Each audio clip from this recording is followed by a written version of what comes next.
What is up, guys? We are back with yet another long overdue episode of the Building a Buzz podcast. This year, I've made it a commitment to myself to put these episodes out on a much more regular basis. So make sure that you're subscribed, as we have a lot of cool things to talk about coming up. But for this episode, I wanted to go a bit further into the franchising process and why I thought it was a good fit for my business. I also wanted to give some updates on where we are as a franchise and some important things along the way if you ever find yourself weighing the options of how to grow your business. So without further ado, let's jump right in. I'm your host, Justin Buzzi.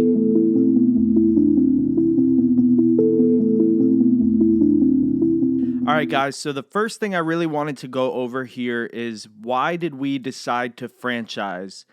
There's a lot of different ways that you can grow your business when you notice that you're starting to get more business. But why did we decide to go with franchising? So the first big one for me was to give other people the opportunity to do what I was doing. And by that, I mean giving friends, family, people I don't even know, the potential opportunity of getting that fulfillment of growing a business from the ground and making it successful, and then being able to manage that and watch it grow. It's a super satisfying thing. And for me, it was just something important that I wanted to be able to share with other people, especially my friends and family. So most of you guys know that, like, my mom owns a franchise. My brother, his wife, and her parents own a franchise. One of my best friends, Jacob, owns a franchise. One of my first tour guides, who was also one of my really good friends before he was even a tour guide, Austin, he owns a franchise. Two people I used to work with at the Golf Channel own a franchise. My fiance, Tia, owns a franchise, and her dad owns a franchise. So as you can see, it's a lot of people I'm familiar with, friends, family, and it's been great. And I really wanted to give that opportunity to all of these people. You know, people I've been around for my whole life, some people I met in my, life after 20 years old, and so on. So it's been this really cool opportunity to see other people become successful in a business and see how that has helped them in their personal life, in their business life, and everything in between. So that was kind of the first big reason. The other big reason was, as I was sitting back and managing my two locations and realizing what was happening, I knew that I wanted to expand, but I wasn't really sure how to do it all by myself. And I've never been a big fan of trying to manage more people than I thought would be manageable. And to me, that's like more than 50 people. I feel like that would just be kind of chaotic. And I didn't want to become that type of, person that's just managing people. I wanted to still create these really cool experiences for people and grow businesses and help people grow businesses. So that was one of the really big contributing factors on why I thought franchising would be a really cool way to do it. I'm still hands-on with the other businesses, but I'm not necessarily managing, all of the tour guides and all of the people involved.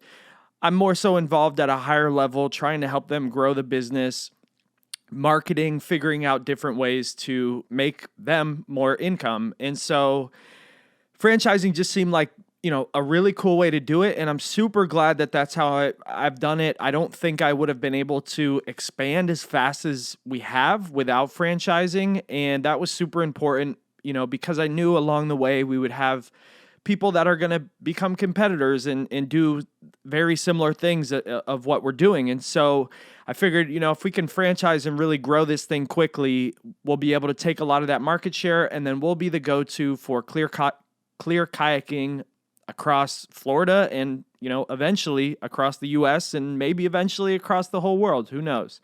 So that's been a really cool process to see the people that I know, love, and respect be able to grow their own businesses.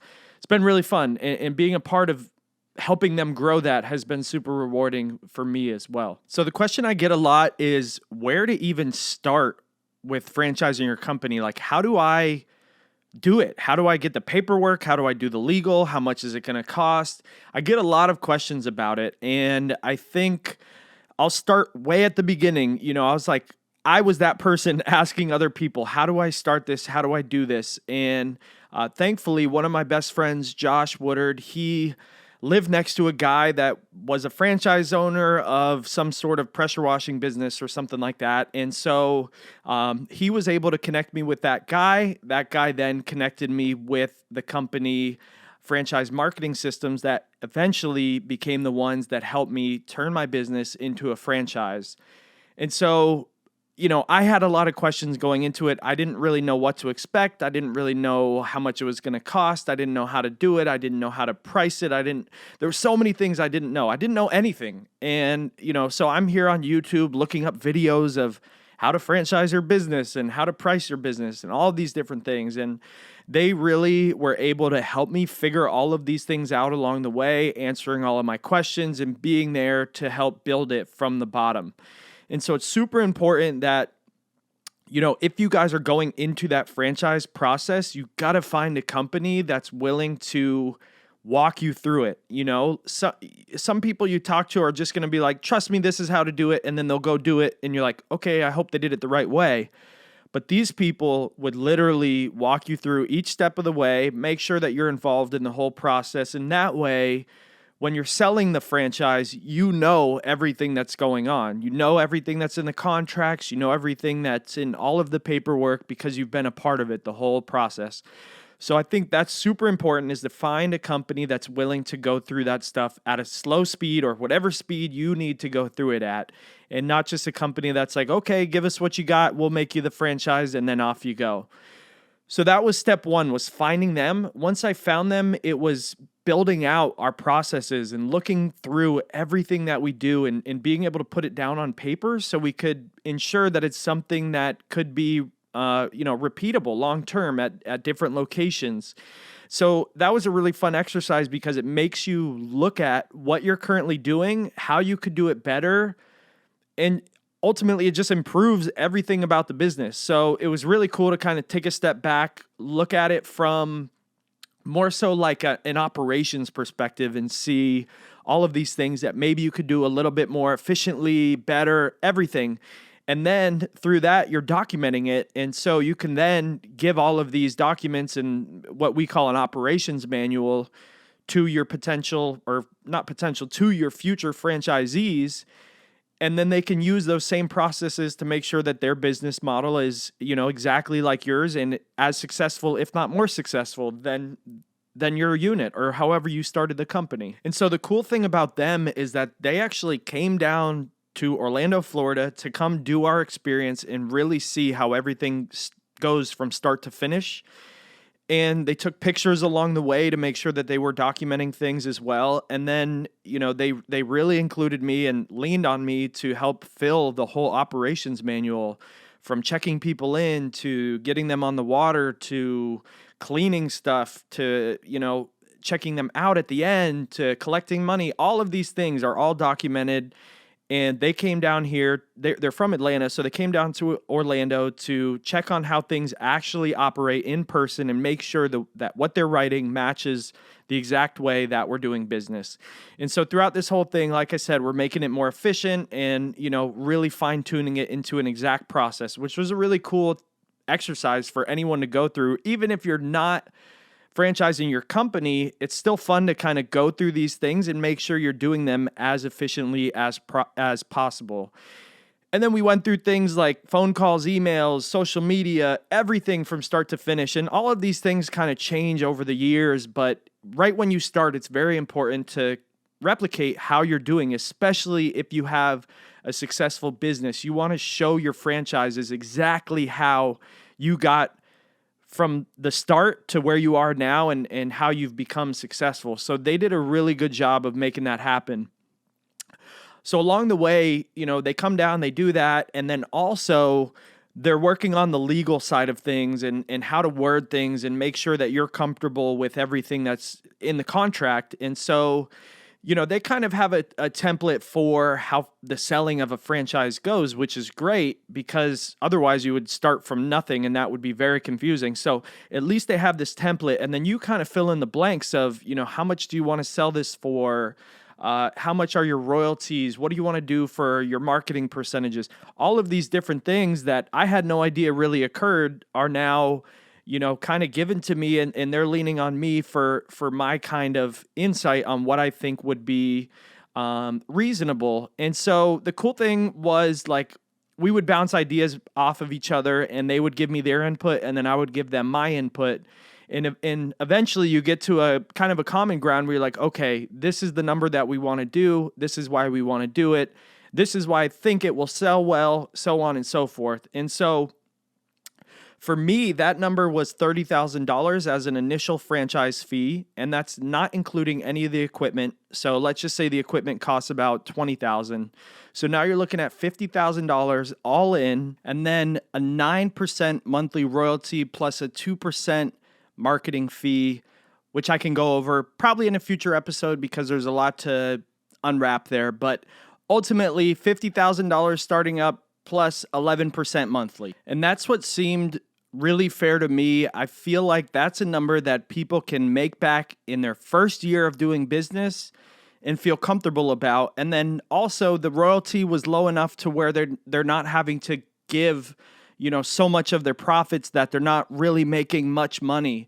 I wanted to make sure that, since our margins are super high, that I didn't want them to have to give up a lot of that margin. So I felt like the 9% plus the 2% marketing fee was exactly what would work out well. And, ultimately $30,000 sounds like a lot right off the bat.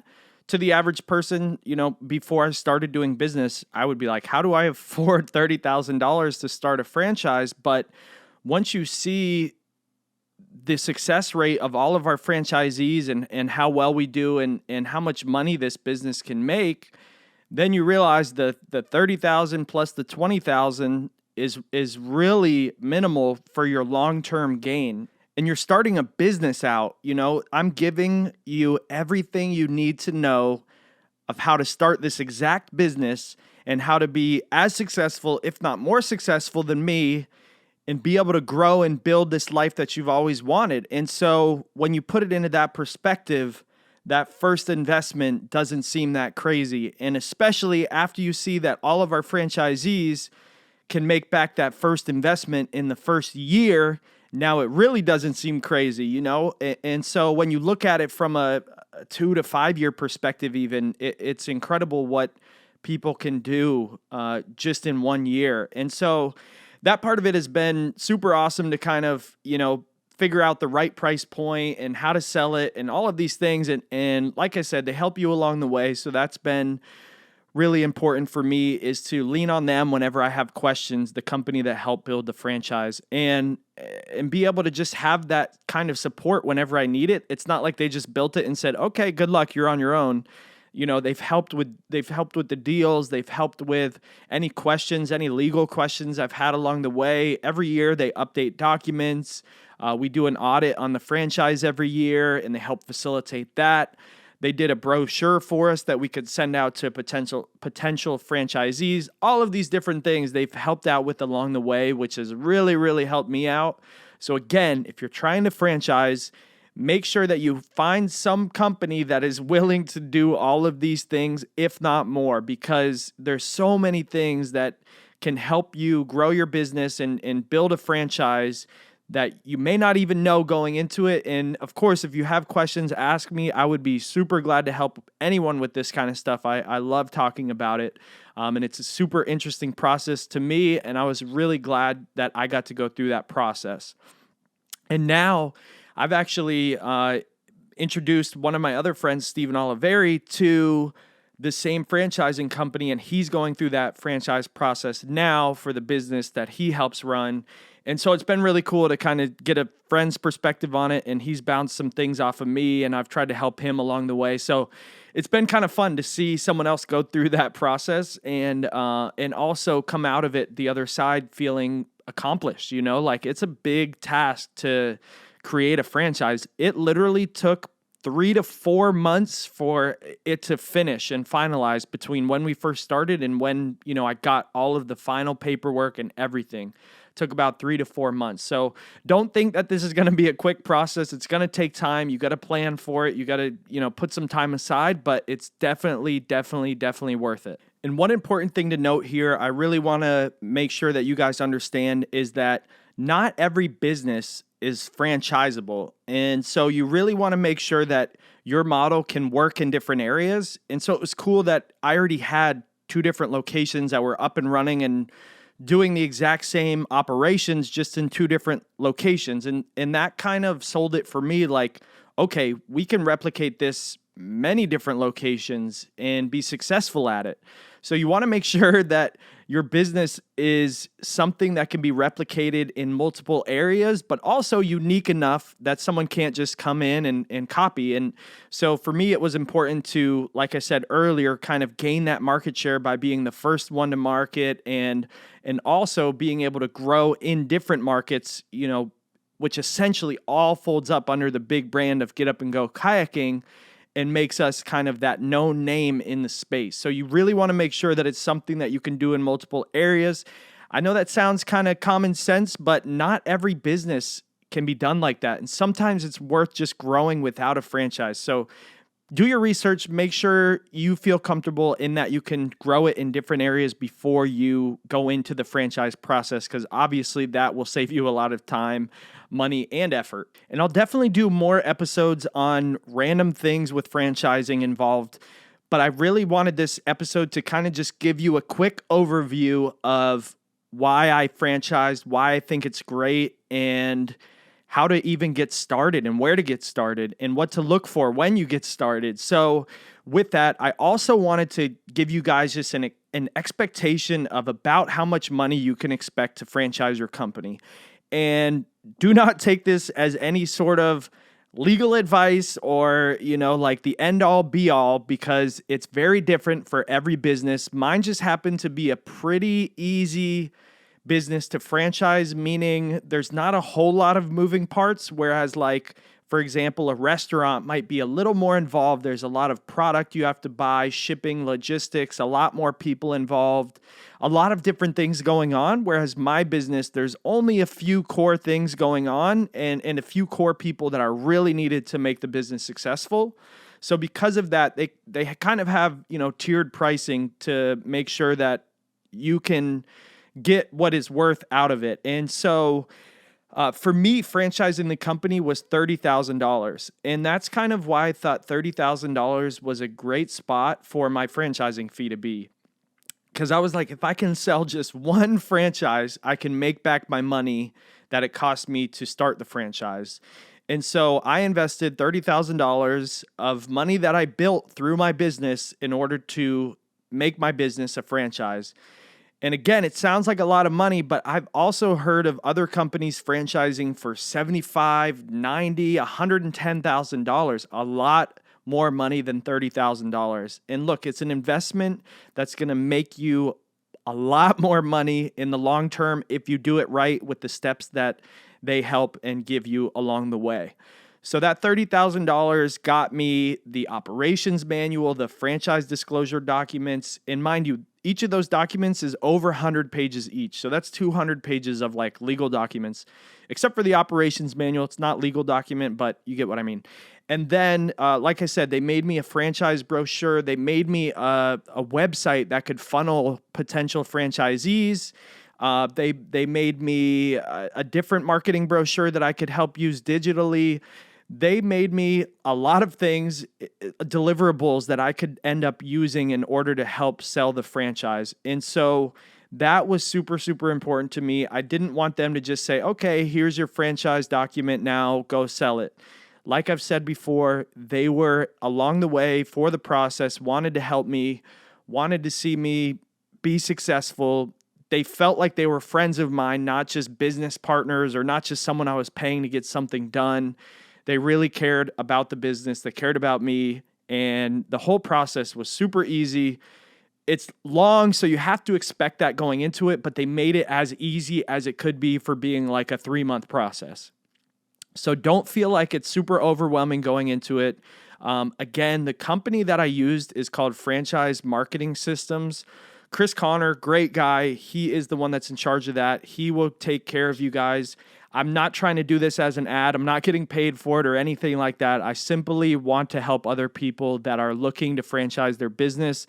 I think the way that they did it was great. They've been super helpful along the way, and I couldn't be more happy with my franchisees, where the franchise is going, where everything's at currently. Like I said, I wanted to give you guys a quick update on the franchise. So with that said, we have 13 current locations, one that should be opening in February, which is just a few days away, and then hopefully another one that's going to be opening sometime in March or April.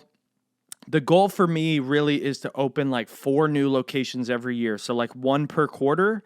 If I can do that, I feel like I can get the business into a really great spot every year, year over year, continue to grow.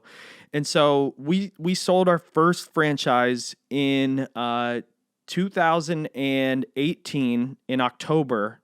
And since then, we've gotten 13, well, let's just say 14 franchises. So we've done a really good job of selling the business and seeing it become successful at all these different locations too. So just over 2 years of being the first franchise sold, and we already have 14. So we've done a really good job of that. I want to continue to keep doing that and see everyone become successful. There is literally nothing more exciting in life than seeing Tia grow her business, her dad grow his business, my mom, my brother, his wife, her parents, my friends, Austin, Jacob, Mario, Sam, everyone that's involved in this from start to finish. There's nothing, even all of my tour guides, like it's so fun to see everyone become successful and in one shape or another, whatever it is, whatever success is to them, like it's fun to be a part of that and see them grow their own businesses and see their excitement from it and whatnot. So enough about our own franchise. I just love talking about it, and I think franchising is definitely the way to go if you feel like your business can be replicated in a good way. You feel like you have something unique to offer that other people could also offer if you show them the way, something that can make money, something that is a great long-term investment, and something that you're going to enjoy. You want to make sure that not only starting something that you enjoy, but also maintaining it as something you enjoy, whether that means going through a kind of in-depth process of who you bring on your franchise team as franchisees, all of that stuff. You want to make sure it's going to be something that you enjoy doing. Always, never do something you don't enjoy. So with that said, that is the end of this episode. I hope you guys click that subscribe button so you can stick around for the next episode of the Building a Buzz podcast. As always, you can find me on socials at J_Buzzi, Buzzi. Feel free to hit me up with any questions. I would love to either talk about them here or talk about them with you in a direct message. Any way that I can help, I'd love to help. So yeah. Anyways, hope you guys have a great week. I will be back soon, as I promised, for another episode of the Building a Buzz podcast. Thanks again.